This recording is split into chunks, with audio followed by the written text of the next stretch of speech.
Graça e paz, meus irmãos, mais uma vez bem-vindo ao nosso podcast. Dessa vez falaremos sobre o livro de Deuteronômio. Lembrando que nós estamos numa leitura épica da Bíblia em ordem cronológica.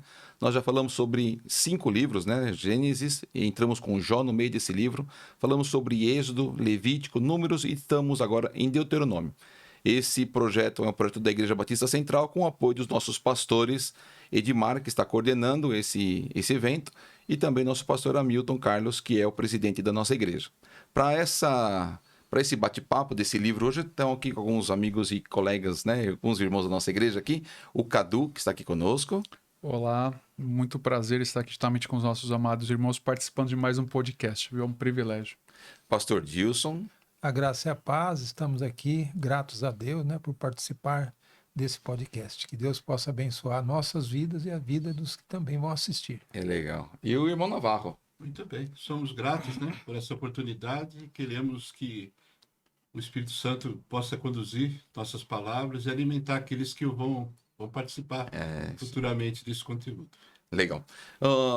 Cadu, nós acabamos, né, domingo passado, tivemos o podcast, tivemos nossa aula, falamos, né, do livro de Números. Então, assim, só relembrando, né, a gente teve uma contagem lá no comecinho, a lei já tinha dado para todo mundo, mas aí teve alguns problemas aí e acabaram morrendo toda uma geração no deserto. E agora Moisés começa a relembrar para eles, né, tudo o que aconteceu, e agora as leis novamente estão sendo relembradas para essa nova geração. E assim, o que me chama a atenção que o forte tema, né, desse livro é tipo relembra de tudo aquilo que já foi falado, lembra de tudo isso, tintim por tintim, vários momentos, né, ele vai relembrando isso. Mas uma coisa que você me chamou a atenção, né, no nosso bate-papo antes aqui do nosso podcast, era a visão de Deus quanto ao governo, né? Eu queria que você desse umas pinceladas para nós aí, o que você entende, como que Deus imaginava o governo dessa nação e como que eles foram se comportando nesse período. Maravilha. É importante, né, antes de até mesmo responder a sua pergunta, né, a gente falar sobre essa questão que você disse sobre a repetição das leis, né? Existe até muitas vezes, quando a gente começa a falar de Deuteronômio, o próprio título ele vem da tradução, né, tanto da Vulgata Latina quanto do própria Septuaginta, né, que é a questão a tradução da Bíblia para o latim e também para o grego. Só que na realidade, né, não é simplesmente uma questão de, na verdade, repetição. Na verdade, é uma explicação da aliança, né? Ele começa agora a destacar de uma forma ímpar, né, as implicações da aliança que Deus tinha feito com o seu povo. Então, ele tratando, né, basicamente a gente está no ano 1405 a.C., né, digamos assim. Aqui Moisés está às vésperas de partir, né? Basicamente, ele já sabe que vai partir. Inclusive o final de Números ele vai tratar disso. Sim. A gente pega o finalzinho de Números, ele está falando disso. E ele fica, o livro de Deuteronômio, ele abrange mais ou menos de 1 a 2 meses. É entre janeiro e fevereiro do 40º ano depois que eles saíram do Egito, né? Dentro da contagem deles, o Egito, a saída do Egito é o ano 0. Então eles estão no 40º ano, no 10º ano, né, judaico, né, para nós seria mais entre janeiro e fevereiro. Esse período compreende mais ou menos 2 meses. Então, dentro de tudo isso, Moisés está passando algumas instruções importantes para o povo. Até aqui, o que existe é o que a gente chamaria de teocracia, que seria o quê? O governo de Deus sobre o povo. Como que isso se daria? Se daria através dos sacerdotes e dos profetas. Mas Deus, em sua sabedoria, né? Deus, ele está no tempo, né? E fora do tempo, né? Ele é eterno. Ele é onisciente. E por conta dessa questão, sabendo o que eventualmente aconteceria no futuro, o que Deus faz? Ele começa a revelar as coisas que vão acontecer. Por conta disso, Kleber, ele sabe que as nações, mesmo ele dando todas as orientações para que eles não imitem as nações vizinhas, né? Assim que o povo fosse estabelecido na terra, pastor Dilson, eles iriam começar a copiar os costumes das outras nações. Exatamente. O que vai acontecer lá em 1 Samuel. O que acontece lá? Eles copiando o modelo das outras nações, porque até então, vai abranger alguns séculos, né, mais adiante, eles são ainda clãs, né? Eles se formam em clãs, em tribos, né? Vamos assim, cidades-estados. Não são um país consolidado como nós conhecemos hoje. Que era o grande objetivo, né? Que era o grande objetivo de Deus. Nação, né? Exatamente. O que eles querem fazer? Eles se unem, né, para formar as 12 tribos, formar a nação de Israel. E a partir dali eles pedem a Samuel, vão pedir mais para frente, um rei. Sim. Deus sabendo disso, né? E inclusive quando nós chegamos lá em Samuel, nós vamos entrar em alguns detalhes quanto a isso. Ele falou o seguinte: ó, eu sei que vocês vão escolher um rei. Só que, vejam só, vocês vão escolher ter um rei é algo que exige muito de vocês. E vocês vão pagar um preço por isso. E Deus começa a dar critérios de como que esse rei deveria ser escolhido. Não é de qualquer forma, ou qualquer rei, né? E um desses critérios que Deus estabelece para a questão da escolha dos reis, qual que é? Ele jamais deveria se casar com a mulher estrangeira. Olha só. Já foi um grande erro de Salomão lá na frente. Exato, né? é verdade. E o próprio rei Acabe, né? Você vê que isso já vem, né? Essa preocupação já vinha, mas me chama a atenção que o Josué, né?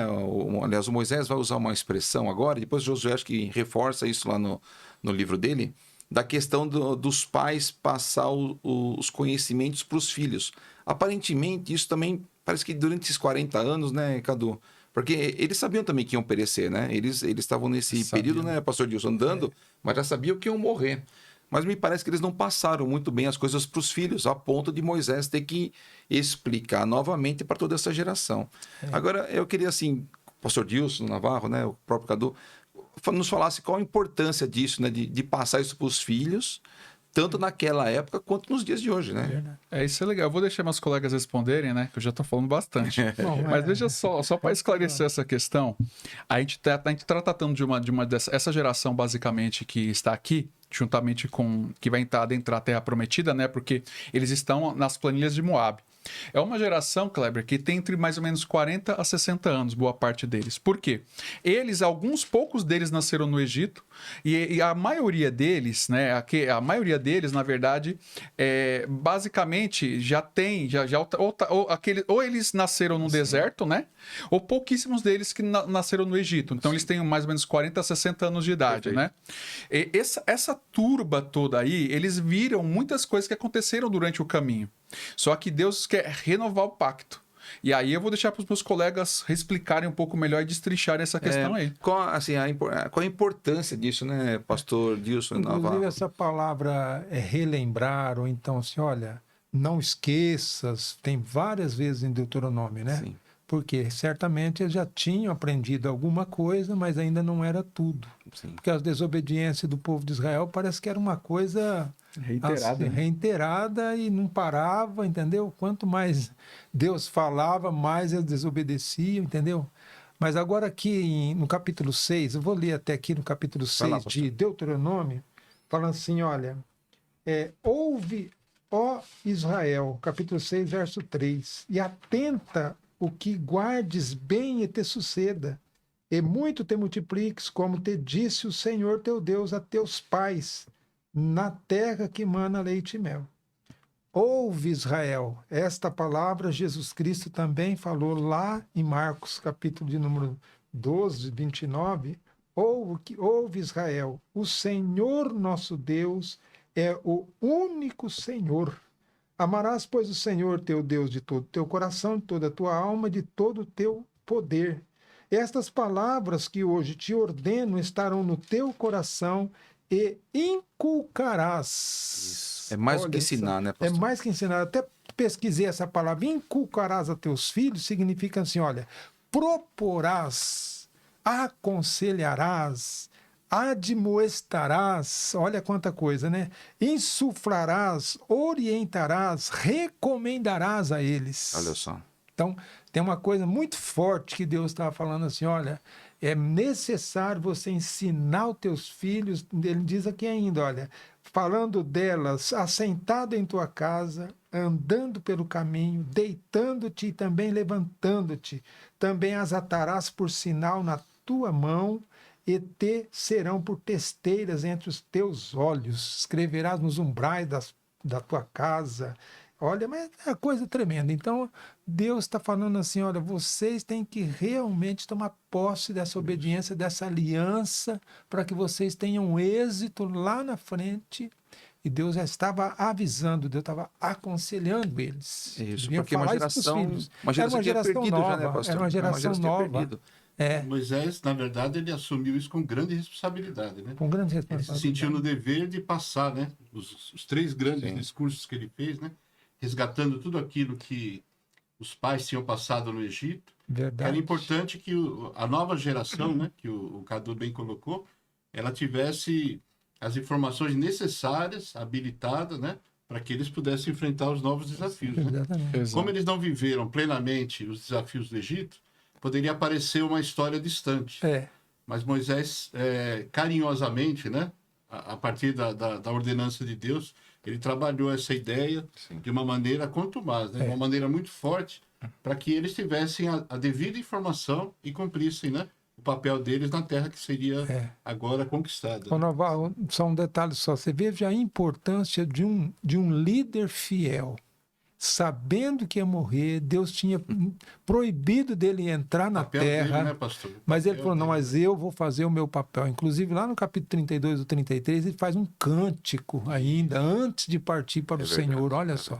Então, o líder fiel, ele tá interessado no reino, está interessado nas coisas de Deus, no povo de Deus, está entendendo? Ele quer ver a coisa abençoada, funcionando, tá entendendo? Esse é o líder. O projeto de Deus e quer que ele seja implementado. De forma, exatamente. Ele total, luta né? por aquilo. Tem que vai ele além dá da até a vida dele.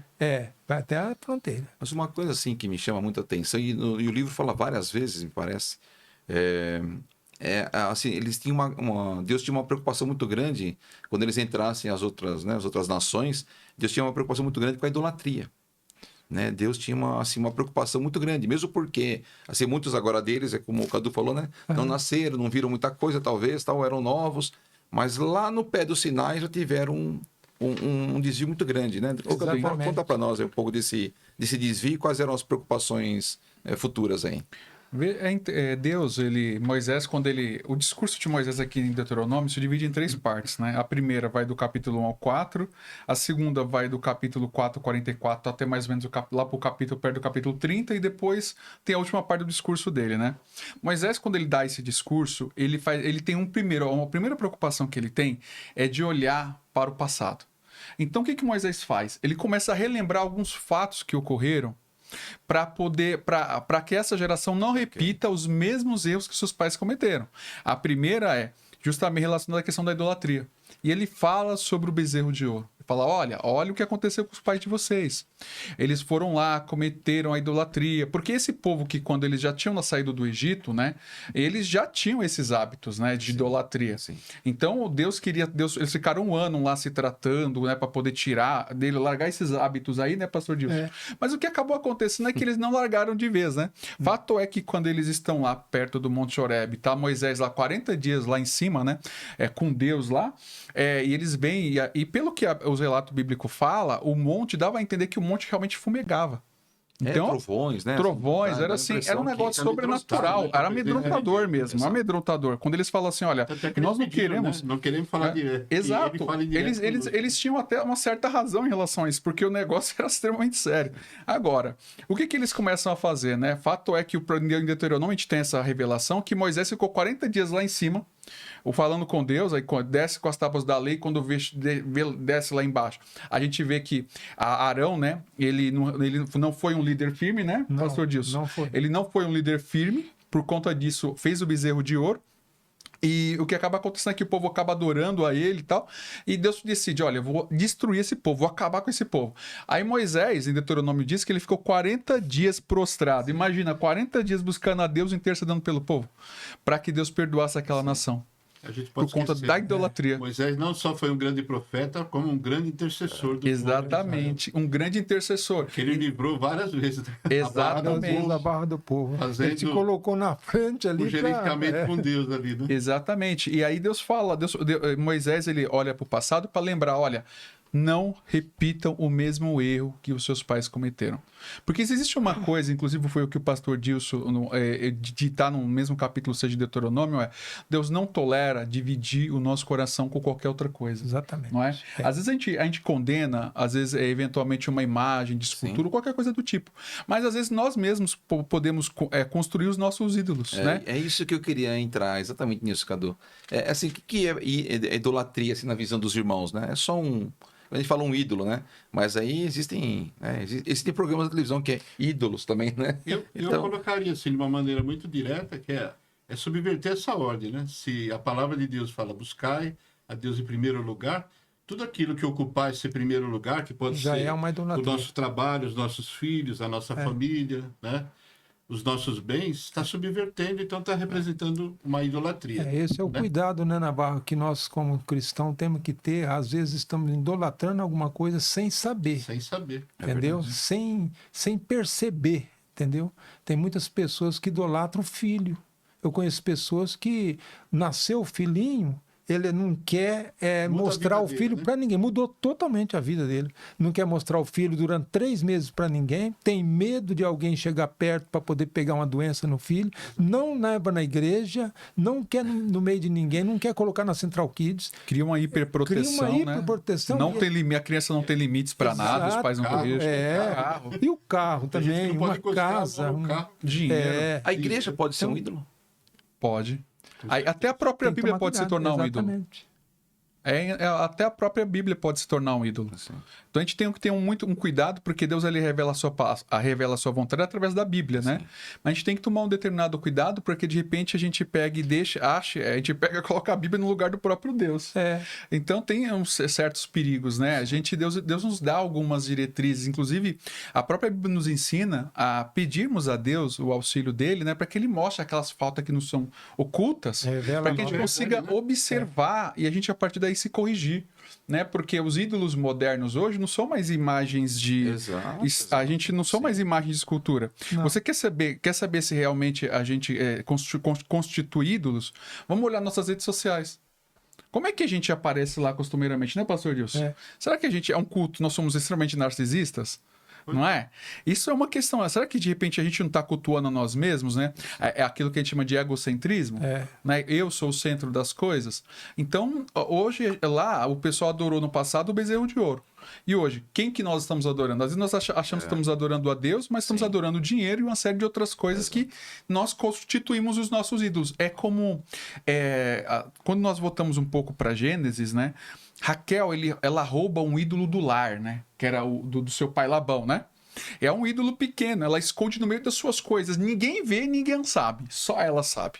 E às vezes a gente tem um ídolo também da mesma forma que só nós sabemos. Ninguém mais sabe. Mas nós temos um ídolo. E esse ídolo, hoje em dia, são dos mais diversos, né? São dos mais diversos. Você lembra, no tempo de Jesus, aquele diálogo com um jovem que tinha várias posses, né? Quando ele falou que ele fazia muitas coisas boas, mas Jesus pediu que ele se livrasse de tudo aquilo, né? Todas as propriedades e o seguisse. E ainda ele, te falta uma coisa? Com a idolatria que ele tinha. Exato. A idolatria dele era a riqueza, era a posição social dele. Não quis abrir mão, né?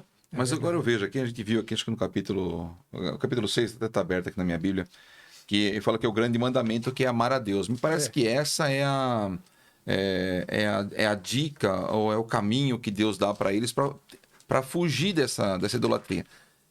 Esse é o caminho para hoje, de não criar ídolos para nós mesmos? Vocês acham que esse é o caminho? Ou temos outros caminhos? Estou dificultando hoje, né? Ou temos outros caminhos para a gente não criar idolatria, pastor Edilson? Assim, qual é a minha pergunta, né? O que nós podemos fazer? Qual a proximidade? Quanto mais você ora, você busca Deus, quanto mais você se aproxima de Deus, você se livra dessa idolatria, dessas coisas que você pode idolatrar, entendeu? Porque não é que você vai idolatrar Deus, mas você vai estar tanta intimidade com Ele que o próprio Espírito Santo vai revelando para você, assim, olha, isso aí não é bom, viu? Isso aqui não é bom, isso aqui não é legal. E vai te instruindo você a aproximar-se de Deus e distanciar dessas idolatrias, dessas coisas. Concorda com isso, Cadu? Eu concordo. Amar a Deus, né? Quando a gente fala o termo até aqui em Deuteronômio, a expressão amar a Deus aí, é você adorar, né? Se você vai no dicionário, amar realmente você se devotar até o extremo, né? Sim. Até o máximo. Então, o caminho para evitar a idolatria, de fato, é nós amarmos a Deus de todo o nosso coração. Como isso, né? Através da nossa renúncia pessoal, através de procurar conhecer a vontade dele, né? Estarmos mais próximos de Deus. Fato é que quanto mais perto de Deus nós estivermos, mais longe do pecado nós estaremos, né? Nós, só nesse período, a gente comentou a semana passada, né? Só reiterando, quanto mais a gente tem estudado a Bíblia Sagrada, quanto mais a gente acaba, às vezes, se afastando de um monte de coisas que às vezes não traz edificação para nós, né? Então, o caminho, eu entendo que para a gente começar a derrubar esses altares é chegarmos perto de Deus. Porque ante a glória de Deus, né, pastor, tal como aconteceu com Isaías, a nossa pecaminosidade vai sendo revelada. E nossos altares vão sendo derrubados. Né, que vou perecendo, porque eu sou um homem de lábio impuro, habito no meio de um povo de impuros lábios. É importante a confissão, né? O reconhecimento da condição humana, né? Quando ele reconheceu como é que chama lá? O serafim pegou uma brasa que tiraram do altar, tocou no lábio dele, ele foi purificado. Aí ele ouviu a voz de Deus. Olha só que interessante, né? Na questão de Isaías lá. Com certeza. Quem há de ir por nós? Exato. Até pegando esse viés que a gente está falando da idolatria, quando Moisés ele olha para trás, dentro do seu discurso, pastor Dilson, ele fala da idolatria, e um outro aspecto que ele trata é da gratidão. Ele fala, olhem o que Deus fez por vocês. Exatamente. Outra coisa que Deus não tolera, além da própria idolatria, é a ingratidão. Você pode perceber que Deuteronômio, principalmente nos primeiros capítulos, né? Deus vai falar assim, olha como eu alimentei vocês no deserto. Eu dei o maná. Eu dei cordonizes. Deus, o pessoal tem uma ideia no Antigo Testamento que o Deus do Antigo Testamento não é o mesmo Deus do Novo, não é, pastor Deus? E é o mesmo. Né? E é o mesmo. E Deus, aqui em Deuteronômio, né, por fato de ser a explicação, o que Deus fala? Deus fala de uma forma tão amorosa com o povo. Deus fala assim, olha, eu como um pai carreguei vocês no colo. Eu como até num cântico, né, no cântico de Moisés, lá no capítulo 32 e 33, ele fala o seguinte, olha, eu como uma águia, né, eu guiei, eu cuidei de vocês eram meus filhotinhos, pus sobre as minhas asas e os conduzi. Quer dizer, o cuidado. Então Deus fala Moisés olha para o passado e olha, lembrem e sejam gratos por aquilo que Deus fez com vocês. Agora tem um versículo aqui interessante dessa gratidão. Olha aqui em Deuteronômio 8, 10, diz assim, olha, quando, pois, tiveres comido, fores farto, louvarás ao Senhor. Olha, teu Deus pela boa terra que te deu. Guarda-te para que não esqueças do Senhor, teu Deus, não guardando os mandamentos e os seus juízos e os seus estatutos que hoje te ordeno. Olha só. Então, Deus está muito interessado que eles sejam gratos, e quanto mais gratidão a Deus, mais distanciamento da idolatria, entendeu? Mas não é só isso, pastor, me fez lembrar uma outra expressão, né, que nós vamos abordar na escola bíblica, que é a questão também do cuidado, né? E Deus vai falar para eles, olha, eu estou te dando essa terra, vocês vão ser fartos, agradece a Deus, lá. Mas ele coloca uma expressão de cuidado para tipo, não esqueça disso. Não esqueças. A sua fartura não te deixe esquecer de mim, né? Então, às vezes, criamos ídolos, o Navarro, é na fartura, né? É na fartura. Quando nós esquecemos. É sendo perigosa, né? Mais um versículo aqui, não sei se eu estou lendo muita Bíblia. Não, pastor, aqui é para isso. O podcast é para ler a Bíblia. Olha, não se eleve o teu coração e te esqueças do Senhor, tá vendo? Você falou, teu Deus, que te tirou da terra do Egito, da casa da servidão, que te guiou por aquele grande, terrível deserto de serpentes ardentes, escorpiões de secura, em que não havia água, e tirou água para ti da rocha, tá vendo? E no deserto te sustentou. E não digas no teu coração, a minha força e a minha fortaleza e o meu braço me adquiriram este poder. Olha só. É a gratidão. Antes te lembrarás do Senhor teu Deus, que ele te dá força para adquirires poder, para confirmar o concerto que jurou aos seus pais. É interessante isso, né? A gratidão a Deus. O esquecimento é uma doença dos nossos dias. É uma doença. A nossa memória é muito curta. A gente acaba esquecendo aquilo que Deus efetivamente fez, né? Por isso que a palavra fala, trazei a memória, né? Quer dizer, relembre tudo aquilo que Deus fez, as obras que Ele fez na tua vida, na nossa vida, né? Para que a gente nunca se esqueça que é Ele que está no comando Porque o esquecimento, tudo, né? Navarro, ele vai trazer angústia para as pessoas, tá entendendo? Até o próprio Jeremias entrou nisso, tá entendendo? Ele falou assim, eu quero trazer... Ele começou a lembrar só das coisas ruins que estava acontecendo, mas ele falou, eu quero trazer à memória aquilo que me dá esperança. Né? Porque as misericórdias do Senhor, né, são a causa de nós não sermos consumidos. Né? Isso mesmo. Você renova. De ser usado de uma maneira tão, né, poderosa. Exatamente. Parece que deu um esquecimento nele. Dele, da noite para o dia, ele passou a temer pela própria vida. É por isso que Moisés, no discurso dele, Kleber, quando ele olha para o passado, ele começa a falar sobre as vitórias conseguidas.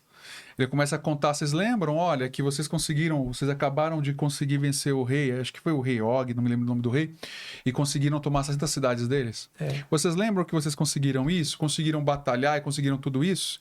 Né? Vocês conseguiram grandes vitórias, mas isso não foi uma obra exclusivamente de vocês, mas foi de Deus. Foi né? de Deus. Foi de Deus. É legal, Moisés vai criando assim, ele vai lembrando as coisas, os fracassos para que eles consertem, mas as vitórias para que eles consigam entender que Deus, a todo tempo da história, está com eles. Fazendo uma conscientização deles, né? Uma conscientização, né? Sim. Porque do capítulo 1, viu, gente? Do capítulo 1 até o capítulo 12, Deus começa a fazer eles lembrar de tudo que ele passou. Inclusive, Moisés conta a história dele, que ele feriu a rocha, não era para ferir, ele orou a Deus, e Deus falou, não me fala mais nisso, que ele queria entrar na terra, tá entendendo? Ele conta a história toda. Ele diz que ele pediu várias vezes, Deus, eu quero entrar, deixa eu entrar. Ele falou assim, você não vai entrar, e não olhe mais por esse assunto. Não fale, basta. Até interessante, né? Basta, não fale mais nisso. Olha só, Moisés, hein, gente? Mas aí eu fiquei pensando assim, do capítulo 12 em diante, Deus agora quer assim dar uma estimulada neles, está reafirmando para eles tudo que eles estão ali no pé da entrada de só passar o Jordão, tá entendendo? Estão em Moab, estão só para passar o Jordão. Deus quer fortalecer a fé deles, tá entendendo? Exato. E assim também, viu, gente? Olha, somos muita gente, muitos cristãos, eles foi tirado do Egito, que é o mundo, tá certo? Foi trazido para a casa de Deus e ele não toma posse da terra e está pertinho de tomar, só que ele está estagnado ainda em Deuteronômio. Ele não pode ficar estagnado em Deuteronômio. Tem que atravessar. Tem que atravessar e Josué com ele, tá entendendo? Para ter as vitórias, ter as conquistas espirituais de Cristo para a nossa vida. E é o que Deus espera, eu acho, isso, né? Assim, quando tirou do povo do Egito, eu acho que Deus já sabia toda essa história, que eles peregrinariam uns 40 anos, né? É evidente que Deus já sabia disso, mas sempre o desejo de Deus foi que eles adentrassem a terra, possuíssem a terra e desfrutassem das bênçãos, né? Mas a nossa natureza pecaminosa às vezes deixa a gente aquém, né? E uma das coisas que eu vejo que nós falamos tanto já nos capítulos passados, nos livros passados, e Deus faz Moisés lembrar o povo da oferta dos animais, né? E ele fala, os animais têm que ser sem defeito. Sem defeito. Então, a oferta, né, é sem defeito. Então, assim, lógico, a gente não oferece mais nada, né? Mas a gente oferece a nossa vida, né? Exatamente. Analogamente, a nossa vida assim, hoje. Né? Como que a gente vai oferecer a nossa vida perfeito se nós ainda somos imperfeitos, Cadu? Estou dificultando hoje, eu já estou dificultando. Você está apertando o parafuso aí. É Deus que aperfeiçoa, né? Isso é apenas através de Cristo, né? Quando nós lemos o Sermão do Monte, dentro da pergunta que você está fazendo, o Sermão do Monte, né, quando nós lemos do capítulo 5 até o capítulo 7 de Mateus, muitas pessoas podem achar que Cristo estava facilitando a lei. Mas, na verdade, não é que ele estava facilitando, não. Ele estava complicando mais a coisa.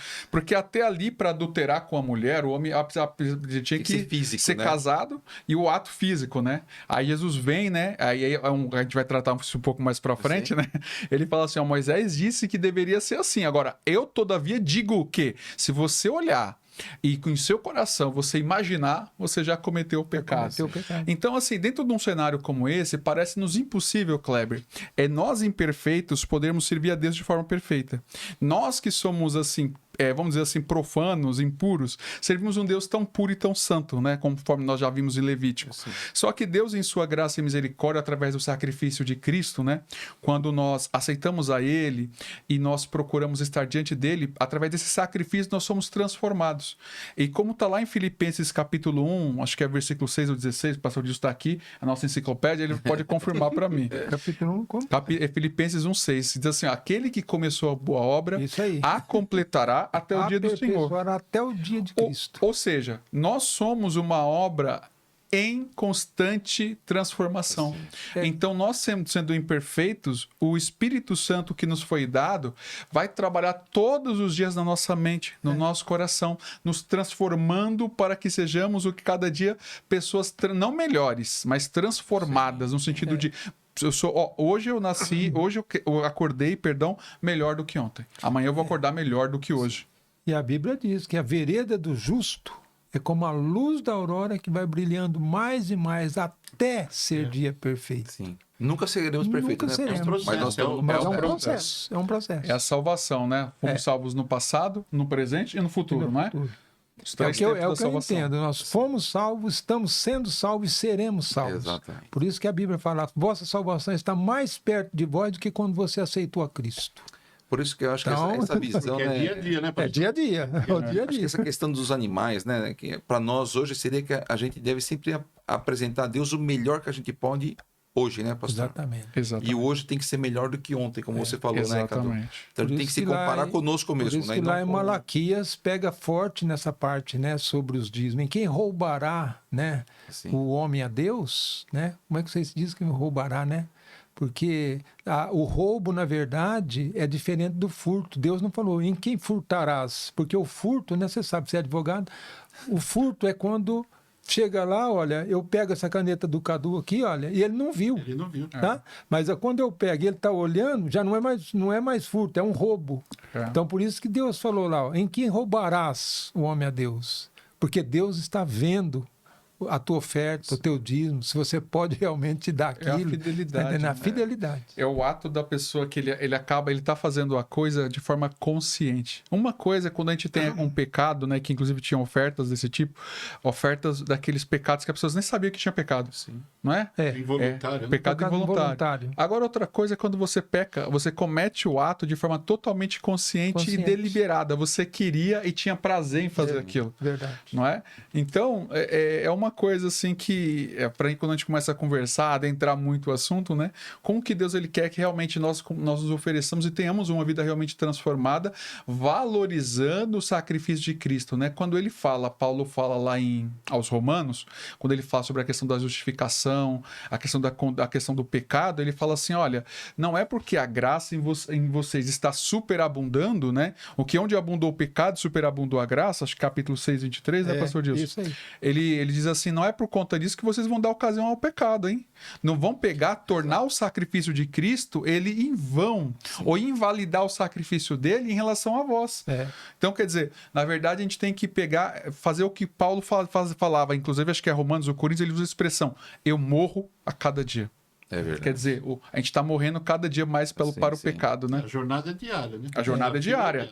A gente, como Kleber, hoje como se Cristo voltasse amanhã. Né? Como o Kleber falou, a gente não pode, sobre hipótese nenhuma, morrer ali nas colinas de Moabe. A gente tem que estar disposto a querer atravessar o Jordão para chegarmos na Canaã Celestial, né? É verdade.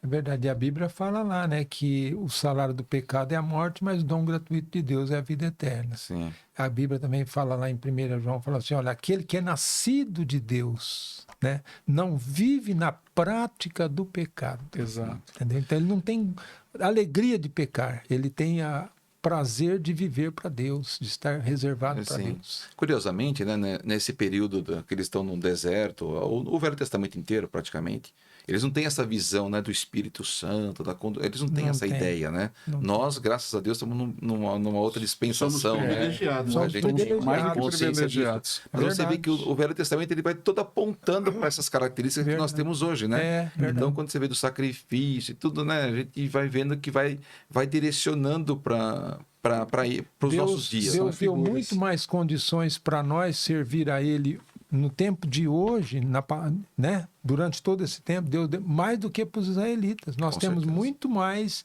não podemos reclamar de falar, Deus, está faltando isso. Não está. Exato. Está completo a obra de Deus. É verdade. Não nos faltam meios e condições. Não faltam meios. Sobretudo Exatamente, Navarro. pela ação do Espírito Santo. Exatamente.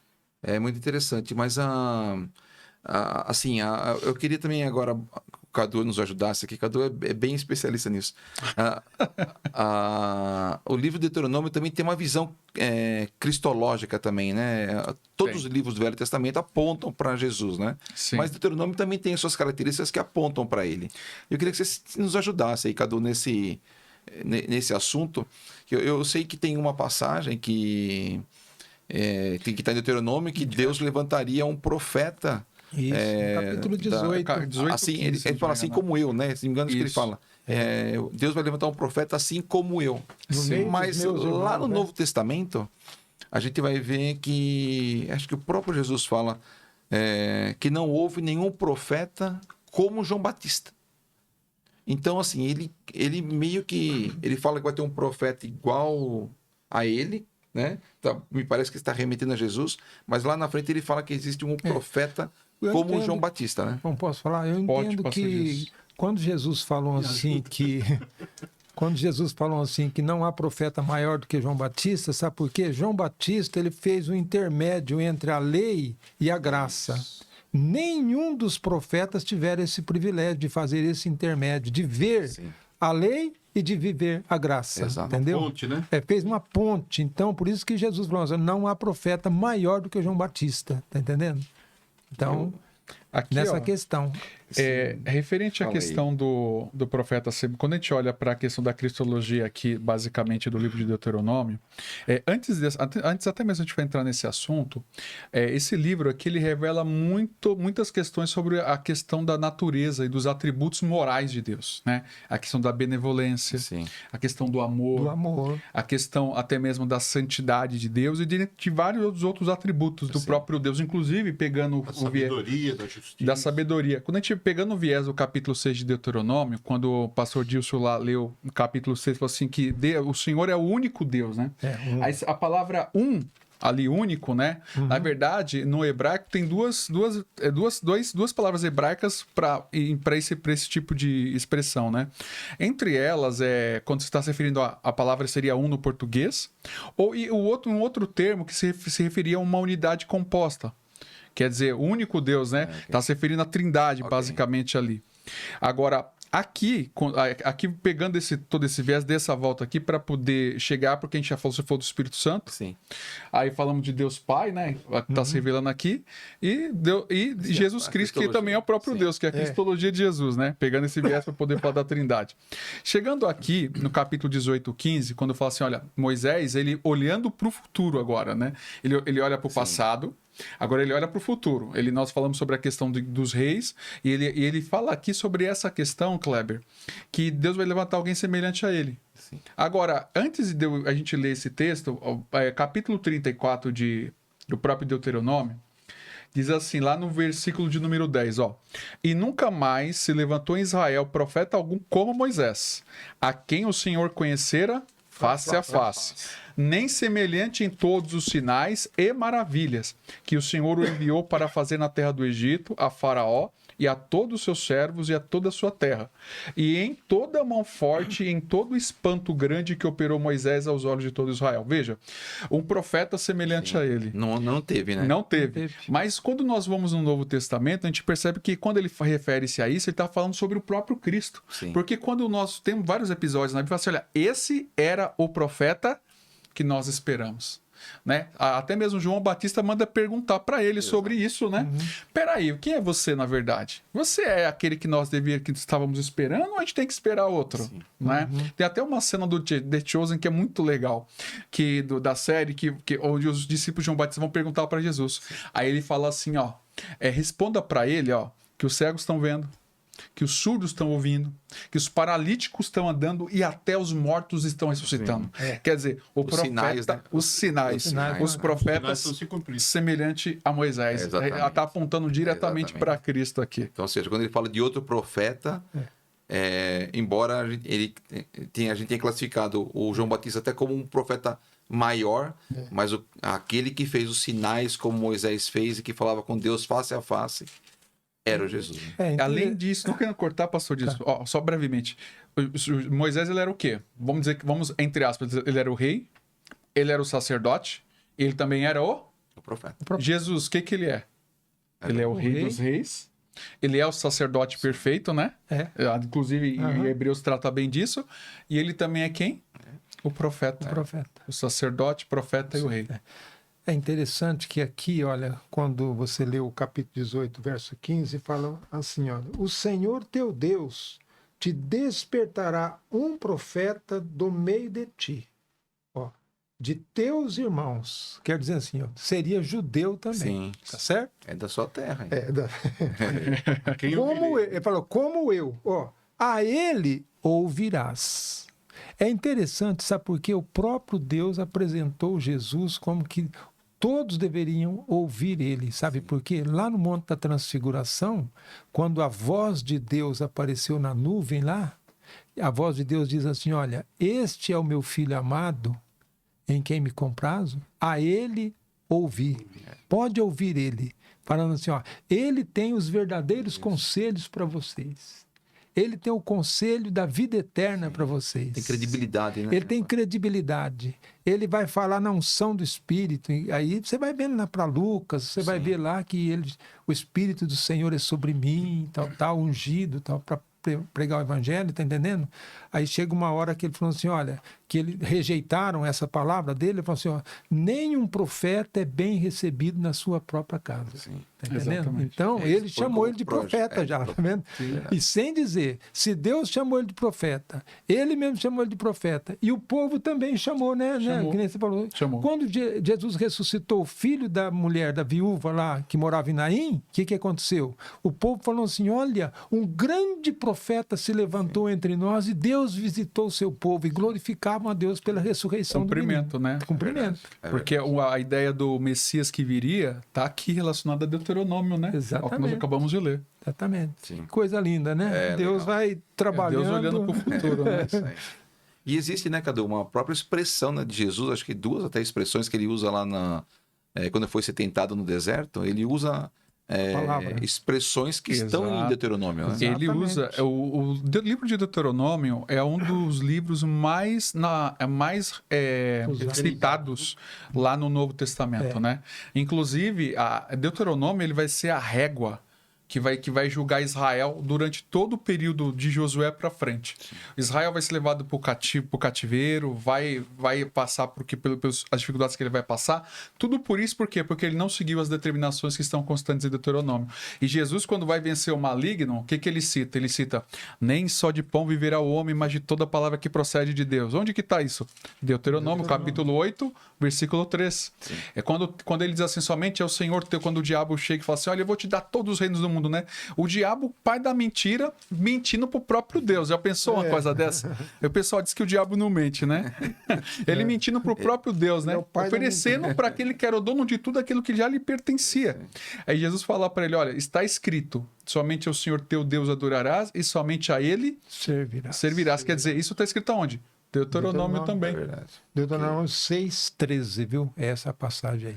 Mas também quando, viu, ele falou assim, olha, não tentarás o Senhor teu Deus. Também Deuteronômio 6,16. O próprio Paulo, quando ele vai... Lembra, aí nós temos todo mundo que passa pelo discipulado, né? Pelo discipulado, nós citamos um texto lá quando a gente passa pelo discipulado ou pelo curso Novos Membros, né? Qual que é? Romanos 10, versículo 8 e 9, né? O que diz lá, pastor Dilson? Romanos 10, 8 e 9, falando assim, se com tua boca confessares o Senhor Jesus, é isso aí, né? Isso. E em teu coração creres que Deus o ressuscitou dos mortos, serás salvo. Visto que com a boca se confessa, né? E com o coração se crê para a justiça. Onde está escrito isso? Deuteronômio. E vários outros textos da Bíblia no Novo Testamento, tanto no Novo quanto no Antigo, são referências diretas a Deuteronômio. Mas o que é legal também nesse livro, me parece, que não tem só questões espirituais, religiosas, né? Ele traz também algumas coisas assim, bem bacanas com relação até à família, né? Tem, os irmãos me corrijam aí, tem uma parte que ele fala que quando for para a guerra, se a pessoa tivesse se casado recente, ele não precisava ir para a guerra. Ele podia ficar com a esposa Estava livre, dele, né? por um ano, alguma coisa assim, né? Lua de mel boa, hein? Mas você vê que já tinha uma visão também para a questão familiar também, né? Sim. Para não destruir a família recém-criada, coisa desse tipo, né? Criar posteridade, alguma coisa assim, né? Como que vocês veem isso no Velho Testamento e como traz isso para nós hoje, né? Isso é uma importância, né? Quando a gente percebe, o Deuteronômio ele mostra que a família é extremamente importante, não apenas do aspecto Deus se preocupar com a. Deus não se preocupa só com o coletivo, né? Porque quando a gente olha e fala assim, ó, Deus se preocupa, Deus trata Israel no coletivo, como uma nação, mas também trata o indivíduo. E na família, e Deus ama as famílias, né? Foi ele que instituiu o primeiro casamento lá no Jardim do Éden, né? E preserva isso até hoje, e por aí vai. Só que ele, devido a esse cuidado que ele tem muito grande em relação a essa própria família, ele cria elementos para poder proteger essa família, essa instituição, né, criada por ele. Como, por exemplo, no Novo Testamento, esse período até diminui um pouco, né?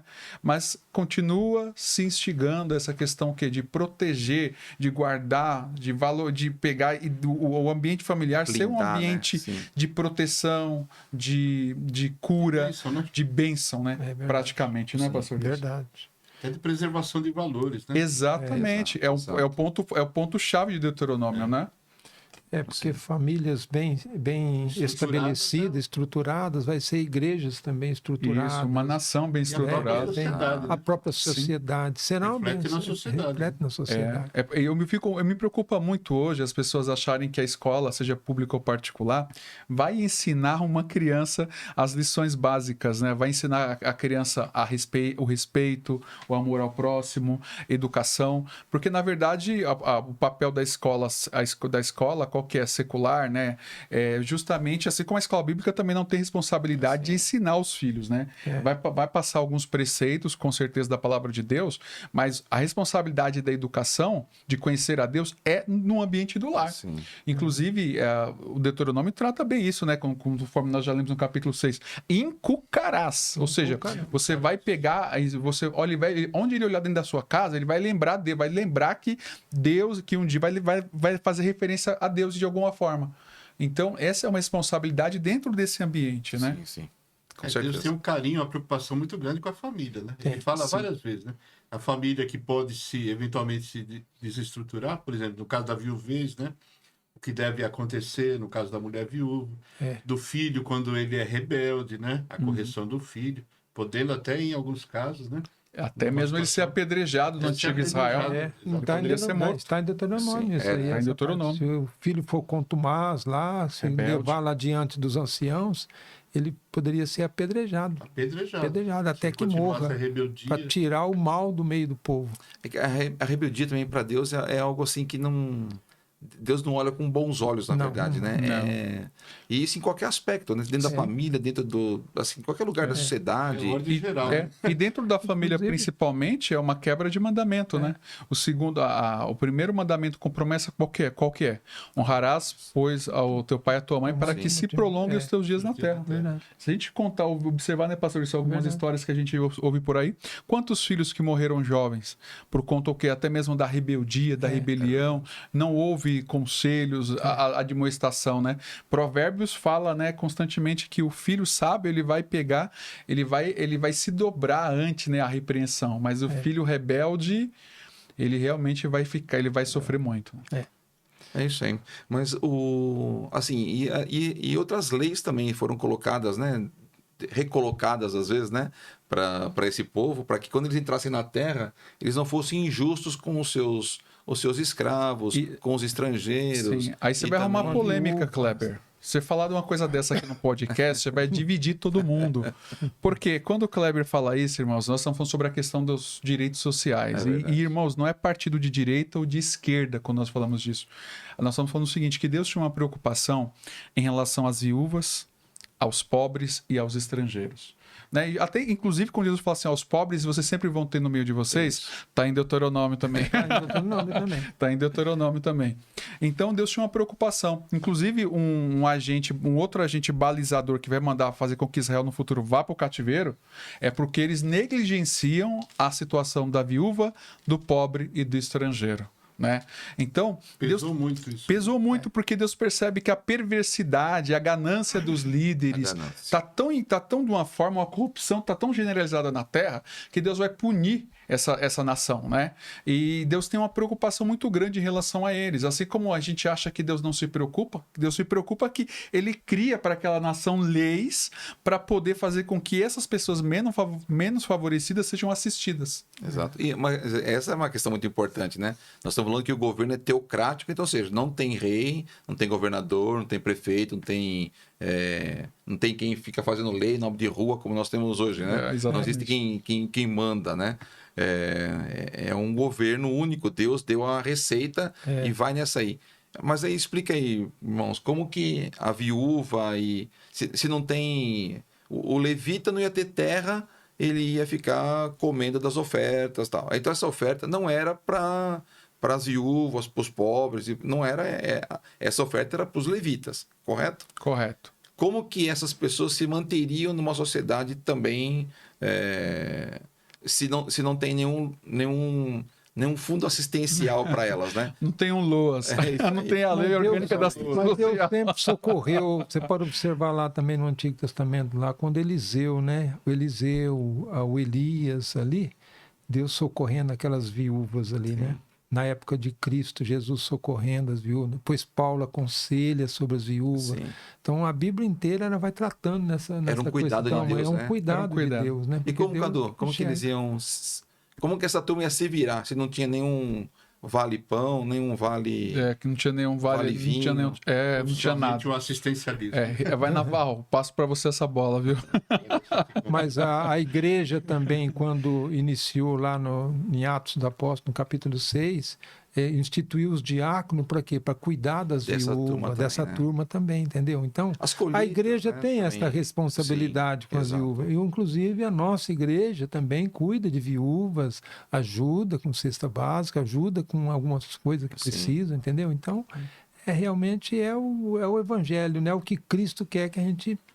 ajuda essas viúvas. Agora, naquela época, eu não sei se o Cadu tem resposta para dizer não tem uma resposta exata para poder responder essa questão. Eram diferentes, mas a questão das colheitas, como nós conversamos até antes de começarmos o podcast, existiam uns critérios, né? Por exemplo, eu tenho uma grande fazenda, né? Vou colher os milho, plantei milho lá. Aí, de repente, algumas vezes eu era proibido de colher tudo aquilo que tinha no pé. Tinha que colher até uma determinada quantidade e deixar um pouco ali para quem? Para que aquelas pessoas que eram mais humildes e pobres, que não tinham gado, menos favorecidas, eles viessem até lá depois da colheita e pegassem aquilo e até mesmo algumas espigas que caíam ao pé do vamos dizer assim, do pé de milho ali. Eles pegavam aquilo, né? Bem como existiam leis, por exemplo, que imagina que eu, durante um período de crise financeira, tinha uma terra, vendia a minha terra e, infelizmente, por conta dessa situação, hoje basicamente eu estou sem eira nem beira. Como vai acontecer com a história de Noemi, mais à frente, lá no período, na época dos juízes, né? Deus, ele pega e institui para que depois de um determinado período, essa pessoa, de alguns anos, ela acabe tendo de volta essa mesma terra e ele seja restituído. Bem como Deus proíbe, dentro disso daí, Kleber, que quando aconteça, por exemplo, um empréstimo, você está mais favorecido que eu estou precisando, fosse pegar um empréstimo com você, esse empréstimo não acontecesse com juros abusivos. Sim. Entendeu? Então Deus criou uma série assim, é difícil mensurar todas. Tem o período da remissão, né? Que ele poderia até ocorrer o perdão, né? Sim. Exatamente, o perdão da dívida. Ano, né? Exato. Com exceção dos estrangeiros. Né? Com exceção dos estrangeiros. Por que Deus faz isso? Porque ele tem preocupação em relação aos menos necessitados. Sim. É curioso, né? Porque Jesus fala, né, que os pobres sempre haverão, você mesmo citou, né? Mas eles cuidam para que não haja miséria, né? Sim. A pobreza é diferente da miséria, né? É diferente. Então, assim, existirão pessoas menos favorecidas, mas não haverão pessoas miseráveis, porque exatamente. A lei foi foi olhada para isso também, né? Sim.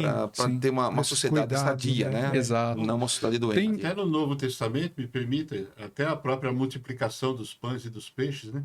Era um Porque socorro. A preocupação que Jesus teve, né?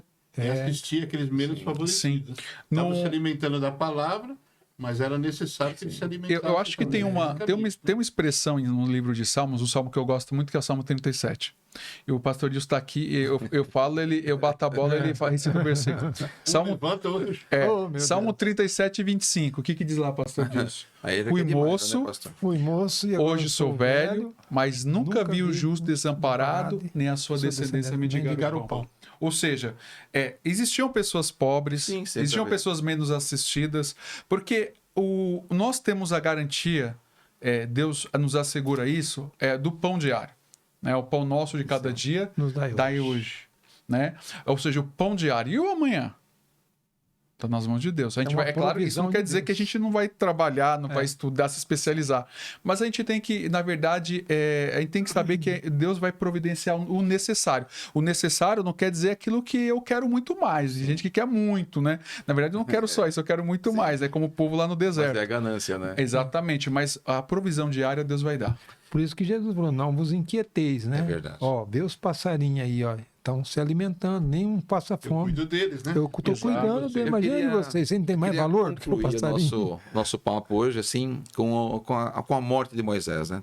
Feito tudo isso, ele já fez seus discursos, relembrou todo mundo, já pediu para Deus que queria entrar, Deus falou para ele, fica quieto, você não vai entrar e não me perturba mais com isso. E ainda ele chama Josué lá, né? Isso. Faz a oração, coloca as mãos sobre ele, transfere o espírito, não é verdade? O habilita, né, habilitando ele para uma nova etapa. Ele falou: o Senhor vai ser contigo, você vai entrar, você vai tomar posse, você vai levar esse povo. Das mãos Exatamente. Que coisa, né? Porque depois, quando Josué vai ser levantado, lá no primeiro capítulo, Deus falou para Josué, ali foi Deus, Moisés está morto, agora aonde você pisar a planta do seu pé, eu serei contigo, por onde quer que andares, papapá. Mas Deus estava confirmando uma palavra que Moisés tinha colocado sua bênção. Exatamente. Olha só, hein? Como que é interessante. Na nossa oração, Deus confirma ela, dependendo de como nós estamos falando com ele. Se ele se agradar, tá entendendo? Que coisa, né? É isso aí, meus irmãos. Querem complementar alguma coisa? Eu queria que os irmãos também fizessem suas últimas considerações. O que Deuteronômio traz para vocês, né? Como que foi interessante, assim, esse período de estudo, escola bíblica, né? Que temos uma aula também para ministrar aos irmãos. Como que foi esse período? O que os irmãos têm no coração? Deuteronômio, ele nos ensina muitas questões relevantes, principalmente essa questão de ouvir, né? O ouvir, como nós já mencionamos num episódio anterior em Deuteronômio, significa, na realidade, você está escutando e obedece. Você atende ao chamado e segue. Então, a palavra de ordem de Deuteronômio é ouça, e ouvir aqui coloque em prática, obedeça, né? Como o obedecer é sinônimo de obediência, né? Moisés, ele foi obediente, né? Ele queria entrar na terra prometida. Deus falou assim: pare de orar que você não vai entrar. Né? E quem vai entrar no teu lugar vai ser Josué. Josué vai entrar no teu lugar, prepara ele, né? Ele começou, Josué, desde lá de trás até hoje, ele vai seguindo. E Moisés falou assim: não, mas eu sou o camarada. Mas espere. Olha, ele que vai entrar. Moisés pegou e obedeceu, e colocou as mãos sobre ele e interessante essa palavra sobre o Moisés, né? Porque ele não entrou na terra prometida, parece que foi até uma punição para ele. Só que depois, lá no capítulo 9 de Lucas, Deus exaltou ele. Falou: Moisés, desce lá agora, faz a reunião. Ele, Elias e Jesus. É verdade. Olha só. Moisés representando a lei, Elias representando os profetas e Jesus ali no meio. E só os 3 discípulos ali, sem merecer estar ali, na verdade, na plateia. E você veja bem, né? A Bíblia fala assim que eles discutiam a respeito da saída de Jesus para entrar no céu, hein? Então, muita responsabilidade. Muito obrigado, meus irmãos. Deus abençoe vocês aí ricamente, né? A todos nós, nesse podcast. Que os irmãos que possam ouvir sejam abençoados também. Gostaria que os irmãos dessem o seu até logo para os nossos irmãos. Até o próximo podcast. Muito obrigado, viu? Até a próxima, aí, se Deus quiser, viu? Agradeço, tá? Muito obrigado. Que Deus abençoe a vida de vocês. Quando vocês assistirem, possam ser cheios do Espírito Santo e ter um aprendizado melhor de Deuteronômio. Somos gratos também, né? Gostaria apenas de ressaltar, né? Moisés recebeu aí uma incumbência, né? Um projeto da mão de Deus e foi até o final, né? Em que pese que ele não pôde entrar na Terra Prometida, né? Mas foi honrado, conforme o pastor Dilson colocou, mas ele cumpriu aquilo que Deus determinou. O desejo de Deus se cumpriu também por meio de Moisés. Legal, muito obrigado, meus irmãos, os irmãos que estão nos acompanhando aí pelo podcast. Muito obrigado também pela sua presença, né, por estar nos assistindo. E não perca, no próximo podcast falaremos sobre Josué. Vai ser uma bênção na sua vida também, a caminhada desse rapaz rumo à terra prometida. Deus abençoe.